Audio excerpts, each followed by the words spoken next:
ഹിമവാന്റെ പുത്രിയായ ഗംഗയ്ക്ക് തൻ്റെ സ്പർശമേൽക്കുന്നത് എന്തും ശുദ്ധീകരിക്കാനുള്ള സിദ്ധിയുണ്ടായിരുന്നു. ഒരിക്കൽ ദേവന്മാരുടെ അഭ്യർത്ഥന പ്രകാരം ഗംഗാദേവി സ്വർഗത്തിലേക്ക് പോവുകയുണ്ടായി. ശ്രീരാമന്റെ പൂർവികനായിരുന്ന ഭഗീരഥൻ തൻ്റെ പൂർവികർക്ക് മോക്ഷപ്രാപ്തിക്കായി ഗംഗാദേവിയെ ഭൂമിയിലേക്ക് കൊണ്ടുവരാൻ ശ്രമിച്ചു.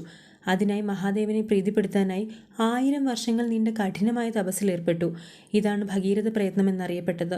ഭഗീരഥന്റെ കഠിന തപസ്സിൽ സംപ്രീതനായ ഭഗവാൻ വരമായി ഗംഗാദേവിയെ പൃഥ്വിയിലേക്ക് ക്ഷണിച്ചു. എന്നാൽ സ്വർഗത്തിൽ നിന്ന് നേരിട്ട് പ്രവഹിക്കുന്ന ഗംഗയുടെ ശക്തിയെ താങ്ങാൻ ഭൂമിക്ക് സാധിക്കില്ല എന്ന് മനസ്സിലാക്കിയ ഭഗവാൻ തൻ്റെ ജടയിലേക്ക് ഗംഗയെ ആവാഹിക്കുകയും 7 കൈവഴികളായി ഭൂമിയിലേക്ക് തിരിച്ചുവിടുകയും ചെയ്തുവെന്നാണ് കഥ. ഇതിൽ പിന്നെയാണ് ഗംഗയിൽ ചിതാഭസ്മം ഒഴുകുന്ന ആചാരം നിലവിൽ വന്നത്. ഭഗീരഥ പ്രയത്നത്താൽ ഭൂമിയിലെത്തിയ ഗംഗയെ ഭാഗീരഥി എന്നും ഗംഗാദേവിയെ മുടിയിൽ ചൂടിയ ഭഗവാനെ ഗംഗാധരൻ എന്നും പറയപ്പെടുന്നു. അതിൽ പിന്നെ സ്വർഗം, ഭൂമി, നരകം എന്നിങ്ങനെ 3 ലോകങ്ങളിലും ഗംഗ ഒഴുകുന്നതായി കണക്കാക്കപ്പെടുന്നു.